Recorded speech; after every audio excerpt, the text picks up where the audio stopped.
Sebo Chief Mona, Jeno Katumba Amara, Sebo Omyukawa Katikiro, Wechitiba Kawase, Sebo Leader of Opposition, abakulembeze mwenna ba members of parliament, ba ministers, aba government ekimpatira, ne ba ministers aba government yaddala.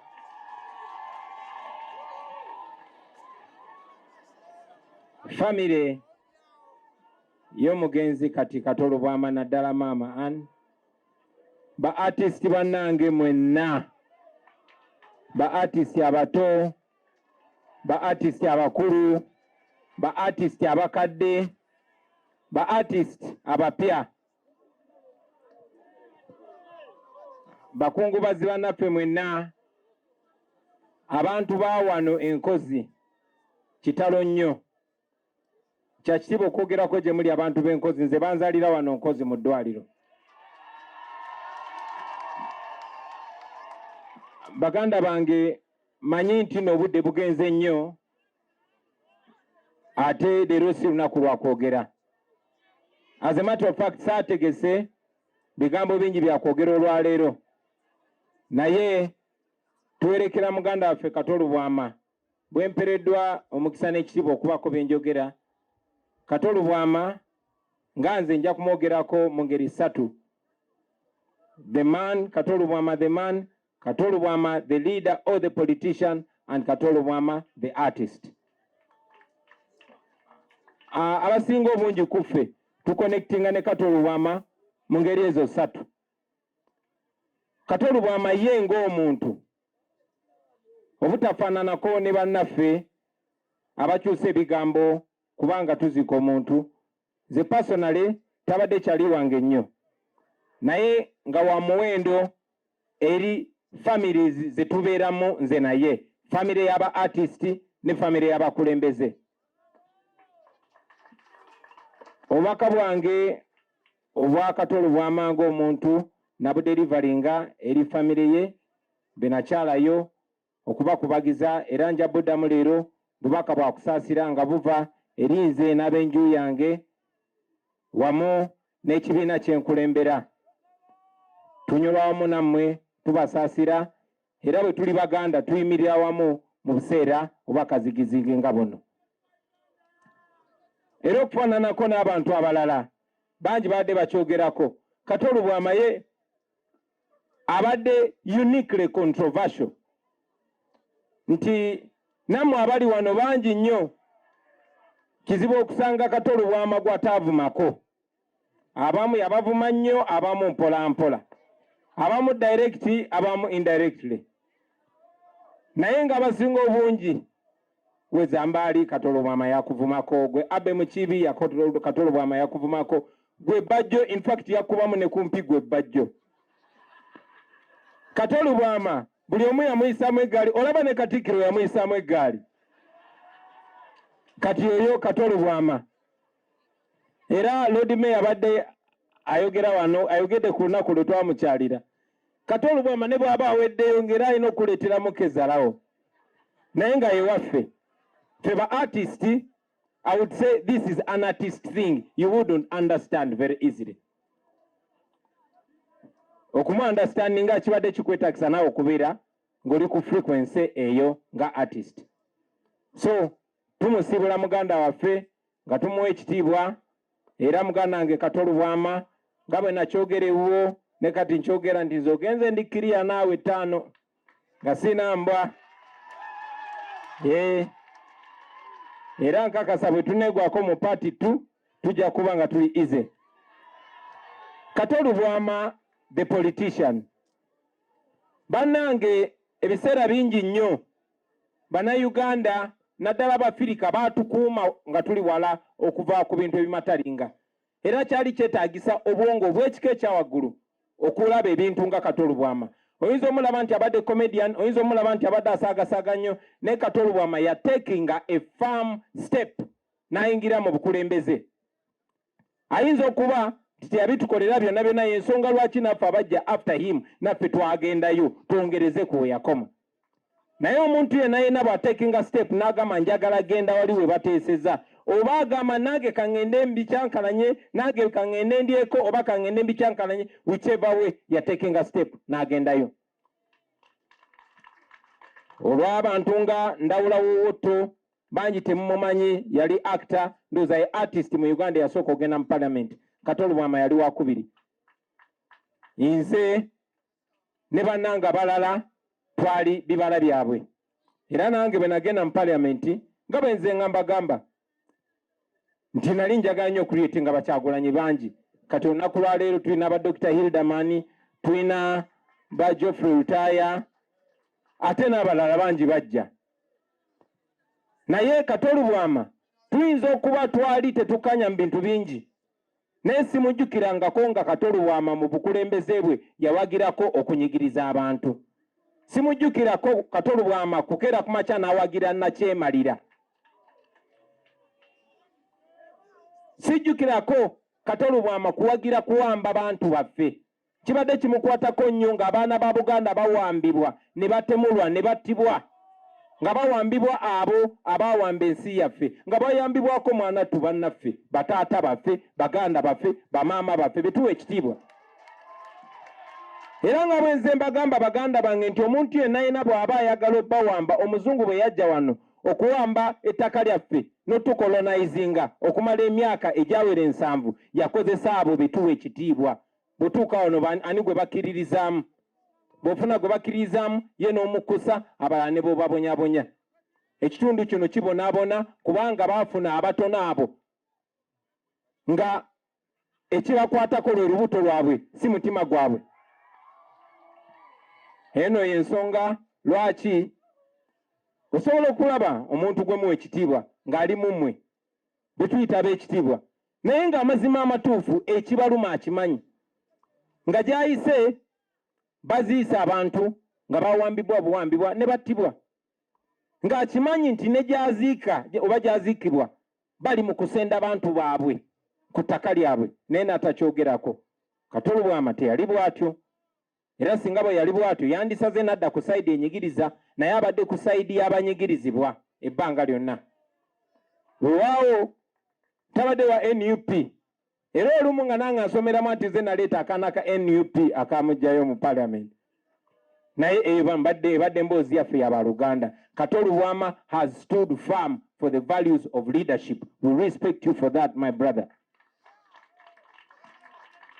Mu DP tewaaliyo byakulya by'amaanyi, naye ne Mao ne bwe yatunda ekibiina Katolo Bwama teyagenda naye. So we need to respect him for that. Finally, Katolo Bwama, the artist. Awo nze Katolo Bwama tewa abadde asinga okunkwatirako ennyo. Kuba otuconnectinga without a doubt. Oyo musajja Honorable Nsereko gwa Jeyo ye Master Parrot. Twayimbanga ne Master Parrot oyo. Era twatambula okuva e Kamocha ne tugenda ku Bat Valley. Nga twagala kuwandiisa naffe mu Diamond Production ng'olwo ba Katolo Bwama ne Abe Mukibi bakozeyo bandi nga tuli bayimbi ne tuuka ne bagaana tuwandiika. Naye waakiri kyali waffe ye Irene Namatovu bamuwandiika era ye naye joininga Diamonds. Eyo no Lutaya gyamusanga era Lutaya nkyakubanja. However, twamwenyumirizangamu nnyo, batu-inspiringa nnyo in art. Abe Mukibi, Katolo Bwama bagenda ku department ya MDD e Makerere. Nze already nali Makerere nga nsoma social sciences. Ne kubanga twali tubeegomba nnyo ate nga ne mukulu wange Eddie Wampolose because of those people that we held so high in regard. Na crossinga nengenda ku department ya MDD. Because of them. Era tebakomawo ne badevelopinga theatre mu Bugubi.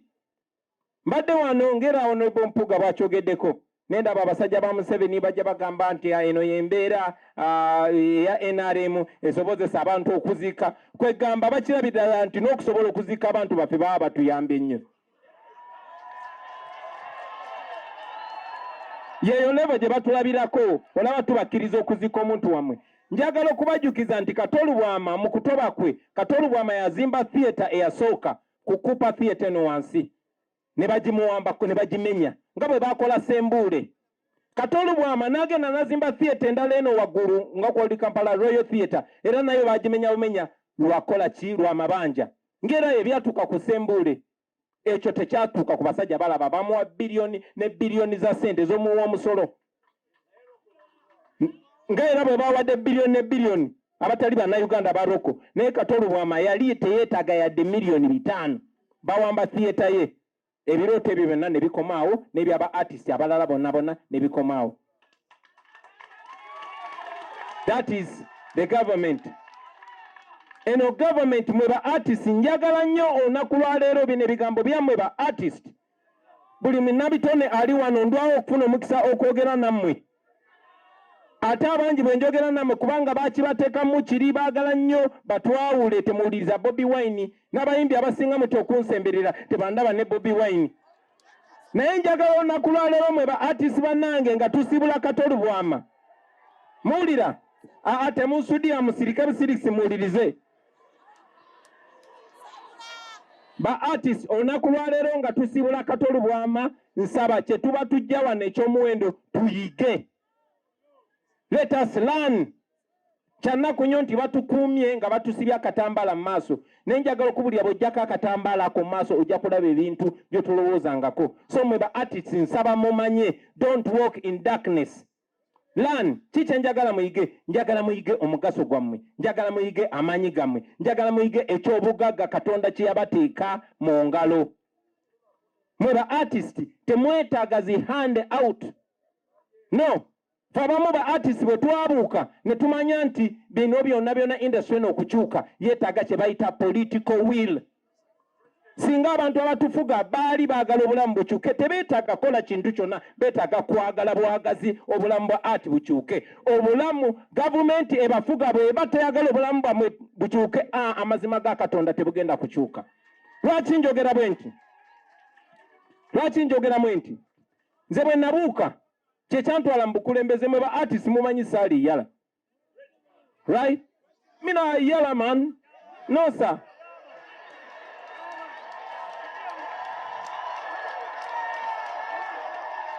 Naye twayagala kye tulabye tukiraga abalala n'abalala bakiraga abalala. Gy'ensonga lwaki twagenda mu bukulembeze, kubanga tewali kyosobola kukyusa okugjako ng'obukulembeze busazeewo. Tokkirizanga omuntu yenna okugamba mbu toyogera ku politics. Politics kyeki? Politics embeera y'obulamu.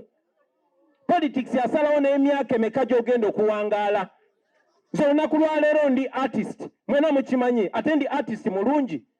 Naye sisobola ku practice nga profession yange kubanga abatufuga nga tebalina tteeka lye basonzeeko bagamba oyo abuusa nnyo banne temuddamu mukkiriza kuyimba mwena ne musirika.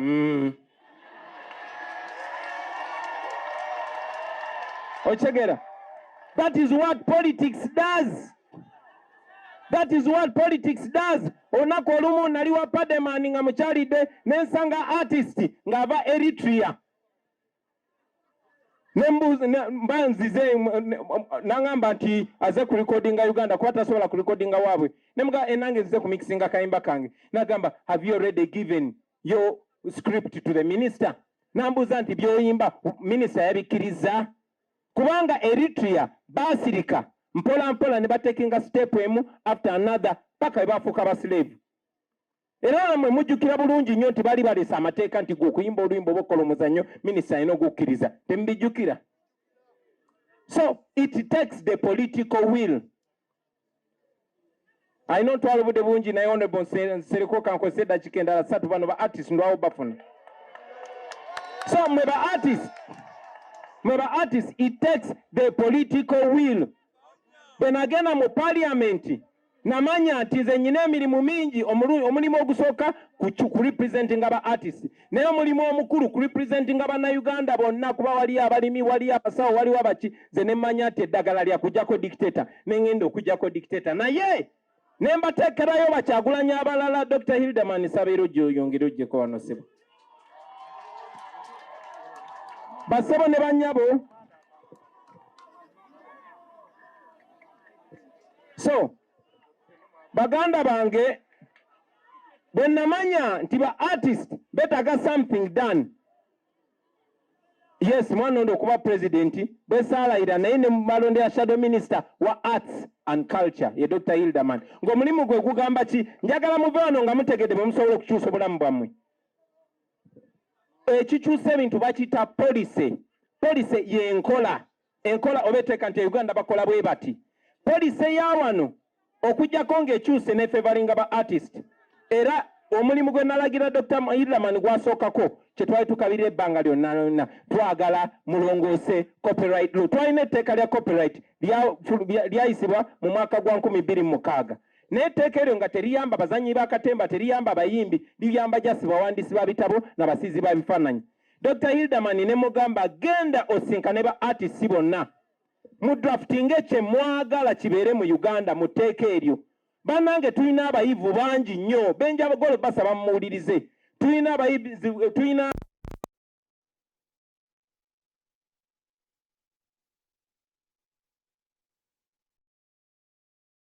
mzee wange mzee Ashraf Semogereni gwataka kumpuliza muwulize basoma articles among you mwina Silver Kyagulanyi mwina muganda ngono bujingo oyo buju twasoma naye Makerere so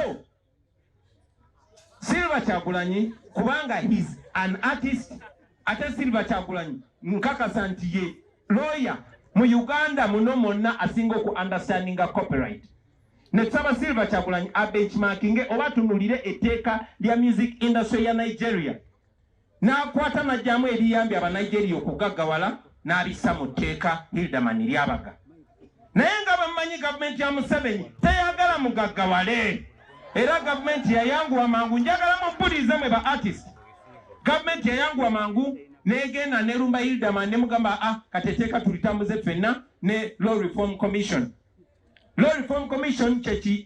chechi tongole kya gavumenti ekiyamba okutereza mu mateeka pako olunaku lwaleero kubanga baali baagala dikozesa bazanyira ku mitwe ate nammwe mwana bababuzaabuza mangu so abantu Hilderman be yafuna nabo leave mu parliament ogenda okubaga amateeka agaabwe gayisibwa dda gavumenti ya Museveni yali very quick okuyisa etteeka lya Honorable Nsereko erya computer misuse naye tebannaba kuyisa etteeka lya Hilderman lyaleeta njagala obbasa bamwe ba artist kuba mbagambe njagala tuve wano nga negye mulaga mulabayo muli enenya mweka temujja gamba nti tetwabalaga kituufu musobola okukwatagana mwenna ne muleeta buli omu ekirowoozo kyalowooza nti kyekiyinza omuyamba ne mubisa mu tteeka lino gavumenti ya Museveni bw'eba ebalumirirwa mugigambe nti ffe oba mwagala tukyawe Kyagulanyi artist munaffe muyise etteeka lino lituyambe etteeka eryo teriyamba Kyagulanyi okay nange linnyamba kubanga nange ndi artist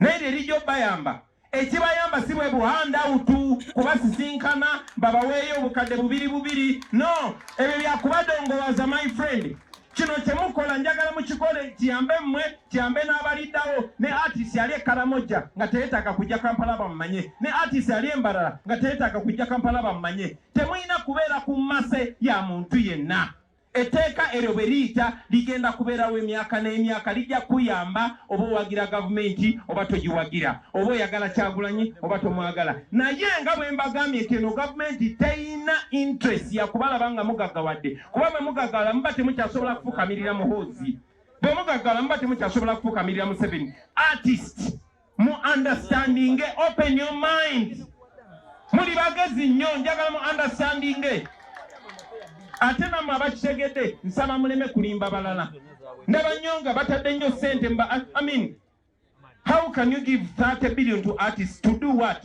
era mba mwagala balwanagane bulwanaganyi nga tewali kigenda kukyuka bayimbi bannange tebabalimba bino ebabalimba ne bakuwa omusirikale otambula mu kkuba akutte emmundu ddala ebyo bakusudiya busudiya as a matter of fact singa mufumitiriza mwandibadde kibalagana bulazi mbeera gye tulimu nga mulaba amagye g'eggwanga engeri gye bagazalawa poliisi y'eggwanga ne bakwata owa poliisi w'eggwanga n'akwatira omuwala ensawo owa poliisi agenda tambula no ffe ba artist tuli bantu bagezi muli bantu ba mugaso nga maliriza Honorable Nsereko ononsonyiwa munnange gwe nawe oli artist ono twayimbanga naye no ye Menton Prince ono artist munnange nsaba muganda wange n'obwewombeefu onzikirize munnange guno omukisa gwe tufuna just dakika 3 zokka okulagala naffe Sebo neyanzeke. Ba artist. Njagala babulira. Muli bamaanyi nnyo ensonga lwaki kati babatwala ng'ekikulu. Ensonga lwaki babatwala ng'ekikulu kubanga omu ku mmwe yavaayo n'agenda n'awangula Museveni yenze pulezidenti wa Uganda owaddala. Mutegedde. So mwe ba artist buli woobanga lwenyooma lowooza ku Kyagulanyi. Buli woobanga obuusabuusa oba osaanidde lowooza ku Kyagulanyi ate nga nange ninga mmwe. So mwekiririzeemu temukkiriza kukozesebwa kubanga ojja kukozesebwa okukakanya Kyagulanyi bakakanya gwe my friend. Naye ate singa etteeka eryo liyita ate nga kakasa lijja kuyita. Dr. Hilderman bonna baagala ba artist. Mwe ba artist eno ekyansi yammwe kati mwe mukitwale nti temuli bakyali bange. In fact temunneefasa na kunneefasa. Wabula gavumenti mugigambe. No listen, attend very serious. Mwe ba artist musooke muyimirenga mmwe mugambe gavumenti kino kye twagala ne kino. Muyina omukisa okutabanga wate nga temugenda kuddamu kufuna. Ono musajja simanyi gye baali batunudde ne bakuwa leave of parliament. Kaakati muyina opportunity. Buli kye mwetaaga kibali mu ngalo ttaano bwezi. Bwe musisinkana temusisinkana kugabana ssente za muwa musolo. Temwetaaga nabbanja, temwetaaga jimuwezi, mwetaaga mitwe gyammwe. Mwetaaga bannammwe muwuliziganye mukole enjawulo. Nga mmaliriza muganda wange kubanga enjuba egwa. Maama ne bato bange ne famire yonna mukkirize okusaasira kwaffe. Kato twamufiiriddwa naye ligase gyagenda maaso. Ba artist mwena mubeere ku alaali. Mwebereremu. But most importantly, mwetegerere tewali agenda bategerera. You are your own future. Nobody is coming to save you but yourself. Kino kye kiseera mupushinge lineteka la Hilderman njagala lyali bayamba okumanya eno gavumenti bafaako oba tebafaako. Temwetaaga billions za muwa musolo bantu bakyayira bwerere. Mukwatagane mugende mu parliament. NRM yesinga ba MP abangi. Bwe banayise etteeka eryo nga bwe mwagala nga mumanya Museveni abwagala. Naye bwe bataliise nga bwe mwagala mulimbuulira. Salamu alaikum wa rahmatullahi wa barakatuh. Wa alaikum salam wa rahmatullahi wa barakatuh. Nayo njagaza ki Bobi President atekeko ekimuli. Mwebale nnyo mwebalire ddala. Ekimuli kyo kyera tulima tukwebaza muva wala tukwebaza owa MM 1 million. Jimba evire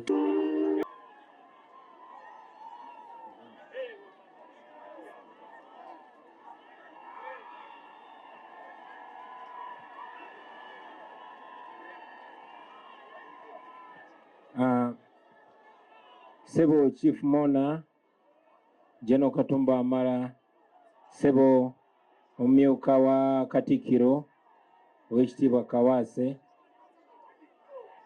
Sebo leader of opposition abakulembeze mwenna ba members of parliament ba ministers aba government ekimpatira ne ba ministers aba government ya ddala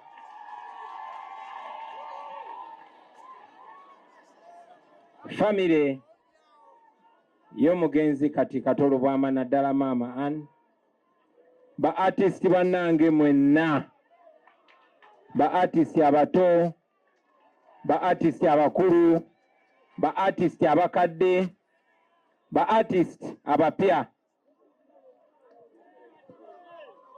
bakungubazi bannaffe mwenna abantu ba wano enkozi kitalo nnyo kya kitiibwa okwogerako gye muli abantu b'enkozi nze banzalira wano nkozi mu ddwaliro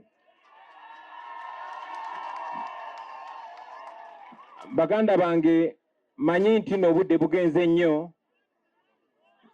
ate leero si lunaku lwa kwogera as a matter of fact saategese bigambo bingi bya kwogera olwaleero naye tuwerekera muganda waffe Katolo Bwama bwempereddwa omukisa n'ekitiibwa okubako bye njogera Katolo Bwama nga nze nja kumwogerako mu ngeri ssatu the man Katolo Bwama the man Katolo Bwama the leader or the politician and Katolo Bwama the artist abasinga obungi kuffe tuconnectinga ne Katolo Bwama mu ngeri ezo ssatu Katolo Bwama ye ng'omuntu obutafaananako ne bannaffe abakyusa ebigambo kubanga tuzika omuntu.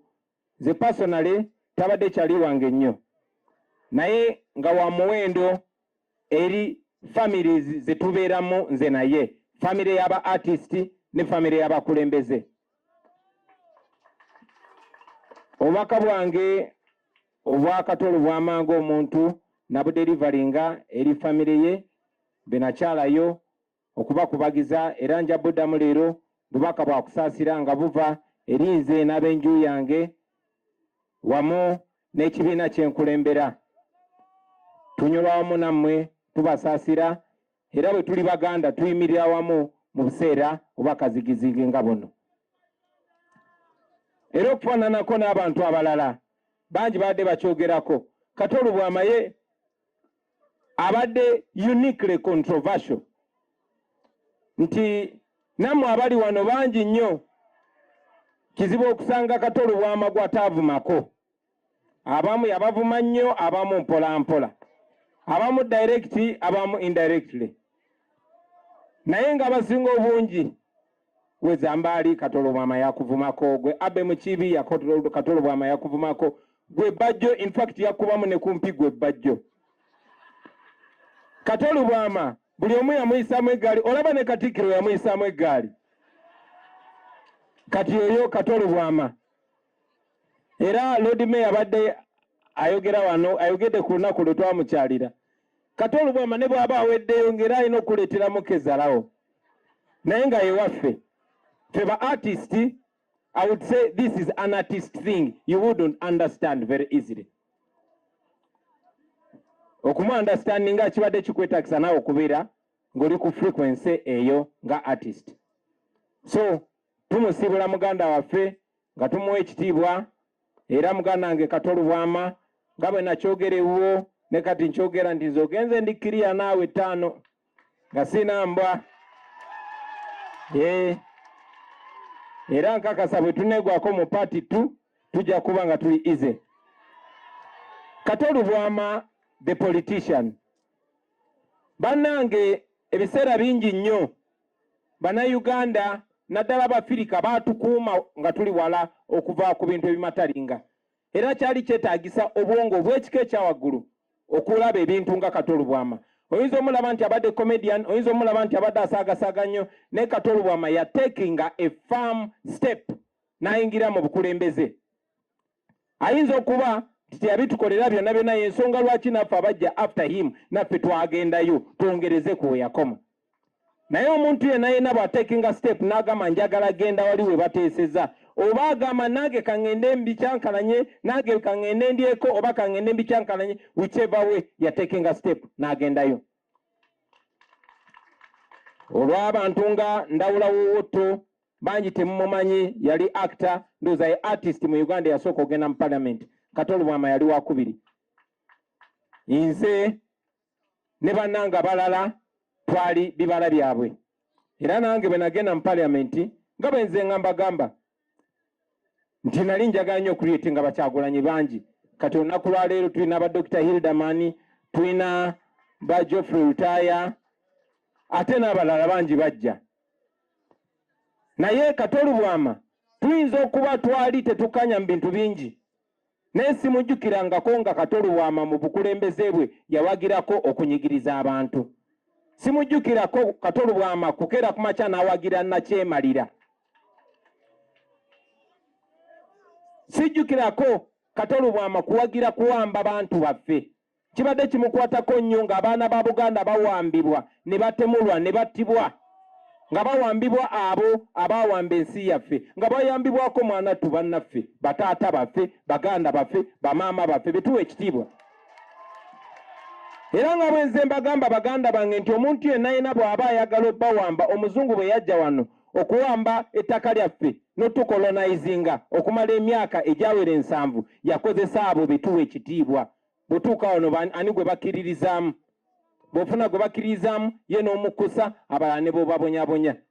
Ekitundu kino kibonaabona kubanga baafuna abatono abo nga ekibakwatako lwe lubuto lwabwe si mutima gwabwe. Eno y'ensonga lwaki osobola okulaba omuntu gwe muwa ekitiibwa ng'ali mu mmwe bwe tuyita ab'ekitiibwa naye ng'amazima amatuufu ekibaluma akimanyi nga gy'ayise baziisa abantu nga bawambibwa buwambibwa ne battibwa ng'akimanyi nti ne gy'aziika oba gy'aziikibwa bali mu kusenda abantu baabwe ku ttaka lyabwe naye n'atakyogerako. Kati Olubwama teyali bw'atyo, era singa bwe yali bw'atyo yandisaze n'adda ku sayidi enyigiriza naye abadde ku sayidi y'abanyigirizibwa ebbanga lyonna. Weewaawo tabadde wa NUP era olumu nga nange nsomeramu nti nze naleeta akaana ka NUP akamugjayo mu parliament naye ebadde mboozi yaffe y'abaluganda. Kati Olubwama has stood firm for the values of leadership. We respect you for that, my brother. Mu DP tewaaliyo byakulya by'amaanyi naye ne Mao ne bwe yatunda ekibiina Kati Olubwama teyagenda naye. So we need to respect him for that. Finally, Kati Olubwama, the artist. Awo nze Kati Olubwama tewa abadde asinga okunkwatirako ennyo kuba otuconnectinga without a doubt. Oyo musajja Honorable Nsereko gw'aggyeyo ye Master Parrot. Twayimbanga ne Master Parrot oyo era twatambula okuva e Kamocha ne tugenda ku Bat Valley nga twagala kuwandiisa naffe mu Diamond Production ng'olwo Kati Olubwama ne Abe Mukibi bakozeyo bandi nga tuli bayimbi ne tuuka naye ne bagaana otuwandiika naye waakiri kyali waffe ye Irene Namatovu bamuwandiika era ye n'ajoininga Diamonds eyo no Lutaaya gyamusanga era Lutaaya nkyakubanja. However, twamwenyumirizangamu nnyo batuinspiringa nnyo in art. Abe Mukibi, Kati Olubwama bagenda ku department ya MDD e Makerere. Nze already nali Makerere nga nsoma social sciences. Ne kubanga twali tubeegomba nnyo ate nga ne mukulu wange Eddie Wampolose because of those people that we held so high in regard na crossinga nengenda ku department ya MDD because of them. Era tebakomawo ne badevelopinga theatre mu Bugubi.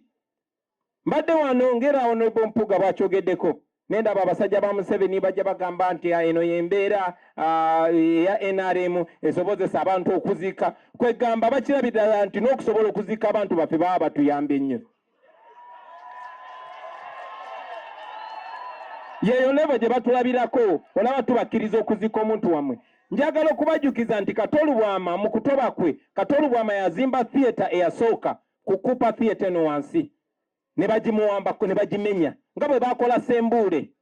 Kati Olubwama n'agenda n'azimba theatre endala eno waggulu nga kwali Kampala Royal Theatre era nayo bagimenya bumenya lwakola ki lwa mabanja ng'era ebyatuuka ku Sembule ekyo tekyatuuka ku basajja balaba bamuwa biliyoni ne biliyoni za sente z'omuwa omusolo nga era bwe bawadde biliyoni ne biliyoni abatali bannayuganda baroko naye Kati Olubwama yali teyeetaaga yadde miliyoni 5 bawamba theatre ye ebirooto ebyo byonna ne bikomaawo n'ebyaba artist abalala bonna ne bikomaawo. That is the government. Eno government mwe ba artist njagala nnyo olunaku lwa leero bino ebigambo byammwe ba artist buli munnabitone ali wano ndwawo okufuna omukisa okwogera nammwe ate abangi bwe njogera nammwe kubanga bakibateekamu kiri baagala nnyo batwawule temuwuliriza Bobi Wine n'abayimbi abasinga muti okunsemberera tebandaba ne Bobi Wine naye njagala olunaku lwa leero mwe ba artist bannange nga tusibula Kati Olubwama muwulira temunsudira musirike busirikisi muwulirize ba artist olunaku lwa leero nga tusibula Kati Olubwama nsaba kye tuba tujja wano ekyomuwendo tuyige. Let us learn. Kyannaku nnyo nti batukuumye nga batusibya akatambala mu maaso naye njagala okubulira bw'ojjako akatambala ako mu maaso ojja kulaba ebintu bye tulowoozangako. So mwe ba artists nsaba mumanye, don't walk in darkness. Learn. Kiki njagala muyige? Njagala muyige omugaso gwammwe, njagala muyige amaanyi gammwe, njagala muyige ekyobugagga Katonda kye yabateeka mu ngalo. Mwe ba artist temwetaaga zi hand out. No. Fabamu ba artist bwe twabuuka ne tumanya nti bino byonna industry eno okukyuka yeetaaga kye bayita political will. singa abantu abatufuga baali baagala obulamu bukyuke tebeetaaga kola kintu kyonna, beetaaga kwagala bwagazi obulamu bwa ati bukyuke. Obulamu gavumenti ebafuga bweba teyagala obulamu bwamwe bukyuke, amazima ga Katonda tebugenda kukyuka. Lwaki njogera bwe nti? Lwaki njogera mwe nti? Nze bwe nabuuka kyekyantwala mu bukulembeze mwe ba artist mumanyi saali yala. Right? Mina yala man. No sir.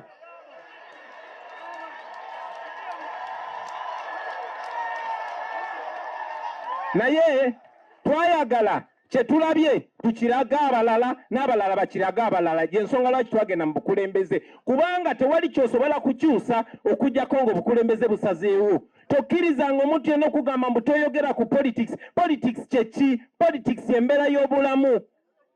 Politics yasalawo n'emyaka emeka gy'ogenda okuwangaala. Nze olunaku lwaleero ndi artist, mwena mukimanyi, ate ndi artist mulungi. Naye sisobola ku practice nga profession yange kubanga abatufuga nga tebalina tteeka lye basonzeeko, bagamba oyo abuusa nnyo banne temuddamu mukkiriza kuyimba, mwena ne musirika.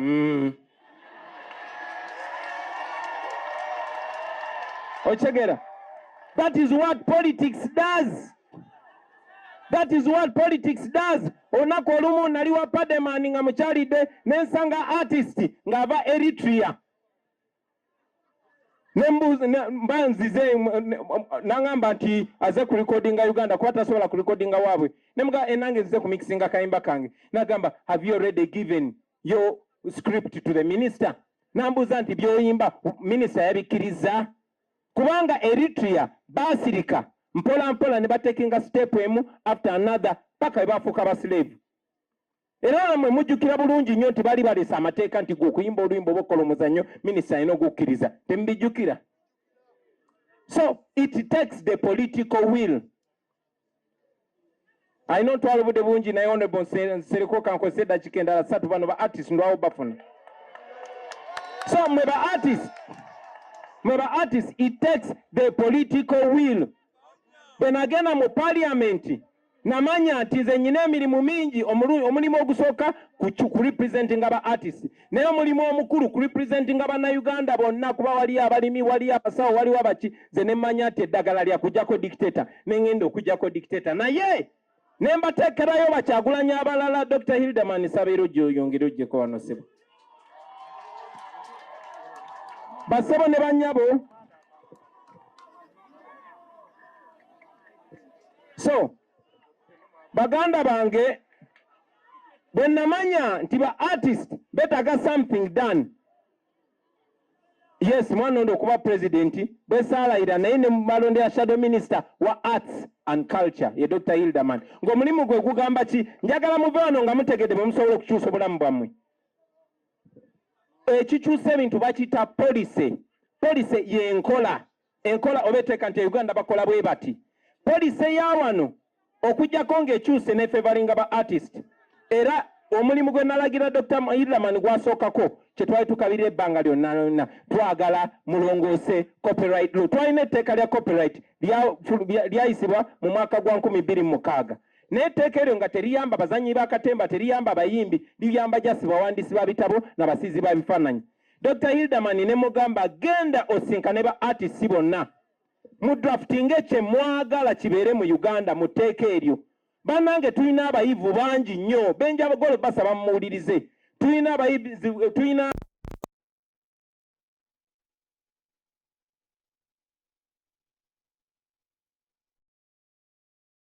muzeeyi wange muzeeyi Ashraf Semogereni bw'atagala kumpuliza muwulize basoma articles among you mwina Silver Kyagulanyi, mwina muganda wange ono Bujingo. Oyo Buju twasoma naye Makerere. So Silver Kyagulanyi kubanga he's an artist, ate Silver Kyagulanyi nkakasa nti ye lawyer mu Uganda muno monna asinga ku understandinga copyright. Netusaba Silver Kyagulanyi abenchmarkinge oba tunulire etteeka lya music industry ya Nigeria.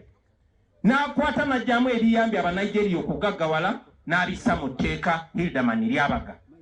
Naye nga bamanyi gavumenti ya Museveni teyagala mugaggawale. Era gavumenti yayanguwa mangu, njagala mubulize mwe ba artist. Gavumenti yayanguwa mangu negenda nerumba Hildaman ne mugamba kateteeka tulitambuze ffenna ne Law Reform Commission. Law Reform Commission kitongole kya gavumenti ekiyamba okutereeza mu mateeka paka olunaku lwaleero kubanga baali baagala dikozesa bazanyira ku mitwe ate nammwe mwana bababuzaabuza mangu.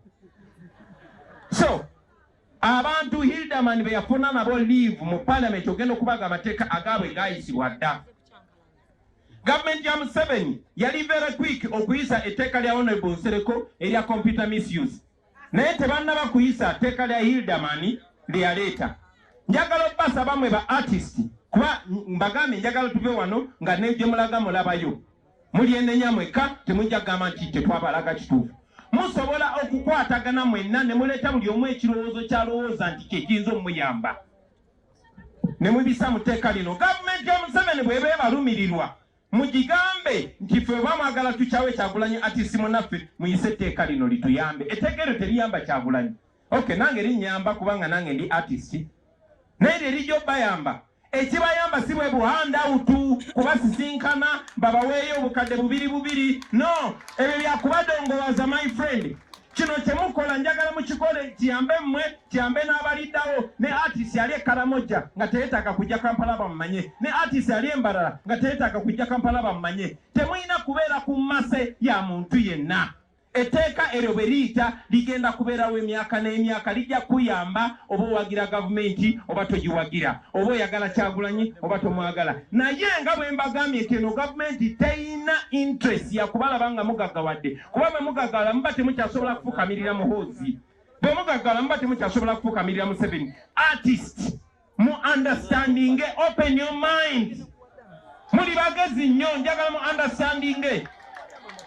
Ate nammwe abakitegedde nsaba muleme kulimba balala. Ndabanyonga batadde nnyo sente how can you give 30 billion to artists to do what? Era mba mwagala balwanagane bulwanaganyi nga tewali kigenda kukyuka. Bayimbi bannange tebabalimba bino ebabalimba ne bakuwa omusirikale otambula mu kkubo akutte emmundu ddala ebyo bakusudiya busudiya. As a matter of fact, singa mufumitiriza mwandibadde kibalagana bulazi mbeera gye tulimu nga mulaba amagye g'eggwanga engeri gye bagazalawa poliisi y'eggwanga ne bakwata owa poliisi w'eggwanga n'akwatira omuwala ensawo owa poliisi agenda tambula. No, ffe ba artist tuli bantu bagezi, muli bantu ba mugaso. Nga maliriza Honorable Nsereko ononsonyiwa munnange gwe oli artist ono twayimbanga naye no ye Mental Prince. Ono artist munnange nsaba muganda wange n'obwewombeefu onzikirize munnange guno omukisa gwe tufuna just dakika 3 zokka okulagala naffe sewa neyanzege ba artist njagala obabuulira muli b'amaanyi nnyo. Ensonga lwaki kati babatwalanga ekikulu kubanga omu ku mmwe yavaayo n'agenda n'awangula Museveni yenze president wa Uganda owaddala. Mutegedde somwe ba artist buli woobanga lwenyooma lowooza ku Kyagulanyi, buli woobanga obuusabuusa oba osaanidde lowooza ku Kyagulanyi ate nga nange ninga mmwe. So mwekiririzeemu temukkiriza kukozesebwa kubanga ojja kukozesebwa okukakanya Kyagulanyi bakakanya gwe my friend. Naye ate singa etteeka eryo liyita ate nga kakasa lijja kuyita Dr. Hildaman bonna bagala ba artist mwe ba artist eno echansi yammwe kati mwe mukitwale nti temuli bakyali bange.